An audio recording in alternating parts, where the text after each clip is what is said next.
Hola, buenas. Buenos días, Iván, ¿cómo estás? Muy bien, muchas gracias por la invitación. Bienvenido a nuestras jornadas y antes de empezar quisiera agradecer en nombre de los alumnos y padres de alumnos y todas las organizaciones que hay detrás que puedan estar interesados en estas jornadas, pues tú compartir, la intención de compartir que tenéis. Bueno, empezamos. Hemos leído director de proyectos, Iván, ¿qué es eso? Sí, bueno, a diferencia de los compañeros anteriores, mi formación es bastante distinta.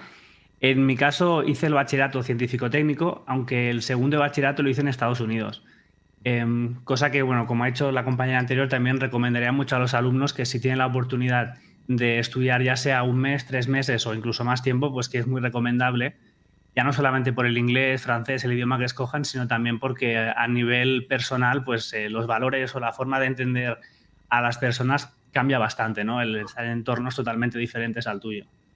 Entonces, como digo, yo a los 17 años hice segundo de bachillerato en Estados Unidos, en el centro, la parte más rural de Estados Unidos, Ah, y al volver aquí a Cataluña, pues bueno, estudié física en la Universidad de Barcelona, aunque en mi caso en tercero, cuando ya estaba en tercero de carrera, vi que eso no era lo que yo realmente quería.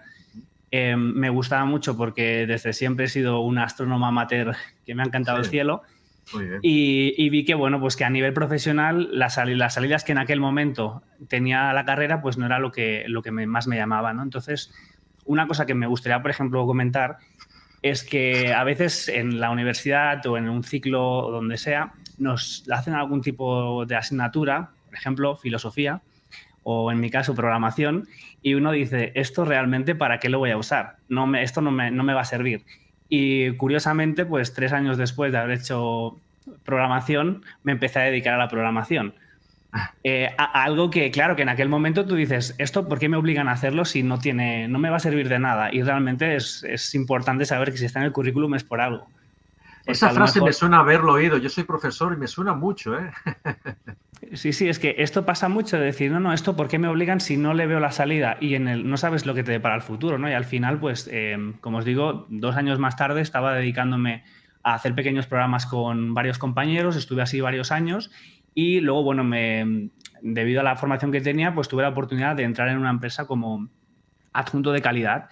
Entonces, a partir de eso, pues bueno, me empecé a dedicar sobre todo a hablar con el cliente, a ver qué problemas tenía el cliente y a nivel técnico, pues a traducir esos problemas que tenía el cliente a las necesidades que tenía la empresa, cómo hacer que ese producto que fallaba los ingenieros pudieran mejorarlo. Entonces, hacer un poco como de punto intermedio entre el cliente y nuestro departamento de ingeniería. Entonces, a partir de ahí, pues bueno, estuve unos cuantos años dedicándome a esto. Entré en la Salle, hice en la Salle pues un posgrado en gestión de proyectos y luego pues a continuación hice el máster de dirección de proyectos en la Salle. Y la verdad que, bueno, pues me gustó mucho el mundo. Empecé poco a poco ya a especializarme mucho más en la toma de requisitos al cliente, en ya directamente ir a diferentes países con los comerciales y ver cómo podíamos tomar esas necesidades que tiene el cliente y transformarlas en productos. Y posteriormente, pues bueno, digamos que me independicé un poquito y ya pues monté mi propia empresa de gestión de proyectos y entonces ahora me dedico pues a asesorar a diferentes empresas en cómo realizar sus proyectos, cómo gestionar sus equipos para que sus proyectos al final se realicen de la forma correcta y bueno, eso es un poquito a lo que ahora mismo me dedico. Esa dirección de proyectos implica que también ejecutáis proyectos o mandáis ejecutar. Bueno, depende de lo que necesite el cliente. Casi siempre es un poco, el cliente tiene una necesidad, por ejemplo, un cliente quiere externalizar su servicio técnico porque no puede estar presente en otro país y entonces pues te viene y te dice, este es mi problema, ¿cómo lo resolvemos? Entonces tú pues le haces una hoja de ruta, un plan, un cronograma y dices, mira, vamos a seguir estos pasos para que el proyecto que necesitas al final se logre. ¿Con qué coste se va a hacer? ¿En cuánto tiempo? Y entonces a través de ese coste, ese tiempo y ese alcance que necesita el cliente, pues se hace pues una hoja de ruta, se hace una documentación y empezamos a seguir paso a paso esos diferentes puntos, ¿no? Y entonces ya se puede hacer con personal propio del cliente o con personal externo, vamos pues gestionando todo esto. Y al final pues el objetivo es que en el plazo que el cliente nos ha dicho y con el coste que el cliente tiene en mente, pues que se le pueda realizar el proyecto. O sea que en este caso dirección de proyectos implica una dimensión social que hace Sí. de intermediario entre las partes, ¿no? Que prevén, que plantean un problema y las que prevén su solución. Sería algo así. Sí, correcto. Y también muchas veces es un poco también un canal entre lo que sería la dirección de una compañía, Ujú. la cual tiene una estrategia, y luego sus diferentes departamentos, en la cual pues también nuestra tarea es un poco traducir lo que la dirección o lo que se ha proyectado a 3 4 años con lo que sus equipos pueden realizar. Entonces, que todo lo que se realice en esa compañía vaya alineado realmente con la visión que tiene la empresa. Porque si tus departamentos técnicos, pues por poner un ejemplo, quieren hacer un producto que solamente se va a vender en Europa, pero la dirección quiere expandirse en Asia, pues no va a tener sentido dedicar recursos a ese producto porque al final no te va a reportar ese objetivo mayor que es el de entrar en un mercado como es el asiático, por ejemplo. Está claro.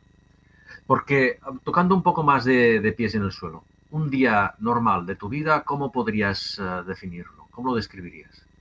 Bueno, lo primero sería hacernos siempre un planning de la semana en el cual, pues bueno, pues tú ya tienes puestos los steps de cada día o de cada semana. Es esta semana tengo este proyecto o estoy en varios proyectos. Vale, ¿con quién me tengo que reunir para ver si las tareas están realizadas? Pues bueno, vamos a hacer una reunión a las 10 de la mañana cada día de 5 minutos para ver en qué estado está el proyecto, si la persona que está responsable de esa tarea va bien en esa tarea o realmente ha tenido algún tipo de problema, ver cómo la podemos ayudar. Sobre todo si vemos una desviación en tiempo o en coste, ver cómo la podemos solventar.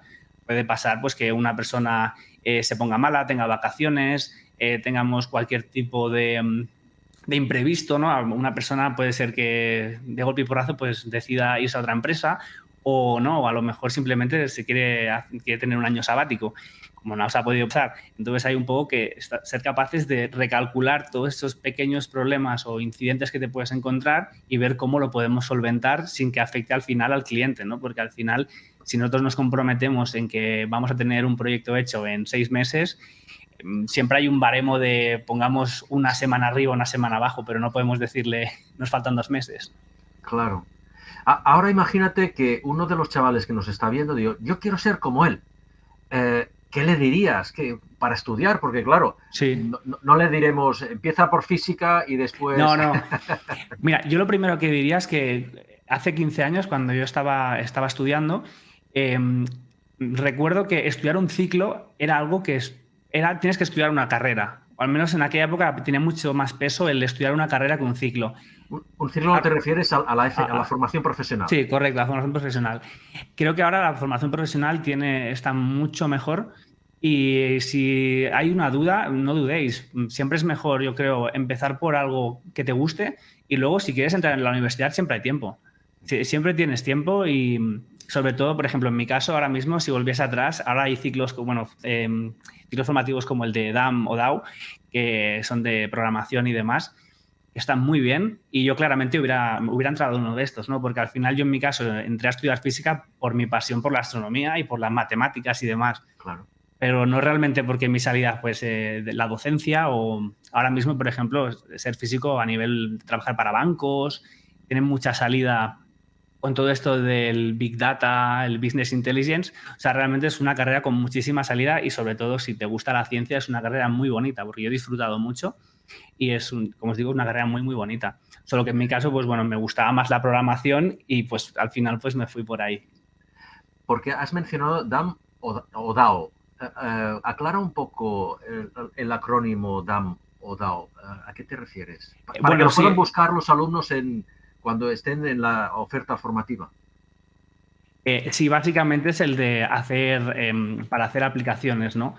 O sea, uno te puedes centrar más en aplicaciones y otro más en sistemas, por así comentarlo, ¿no? O sea, más de informático de montar ordenadores, pues entendernos, y otro más de informático de picar aplicaciones, a crear tus propias aplicaciones. Sería como un desarrollo de aplicaciones, DAM, desarrollo de aplicaciones en, por ejemplo, o ordenadores y si termina en M, DAM, sería multiplataforma, ¿no? Algo así sería. Sí, correcto, sí, sí. Sí, Muy perdonad bien. que a lo mejor no me he explicado bien, pero sí, más o menos es eso. Ambas me parecen muy buenas salidas, tanto uno como otra. O si ya os gusta más, pues también está la ingeniería informática, que Ajá. también es una muy buena salida si te quieres dedicar más a la arquitectura de sistemas, la cual pues también es muy bien, o sea, está genial. Porque estamos hablando de ir por ciclos.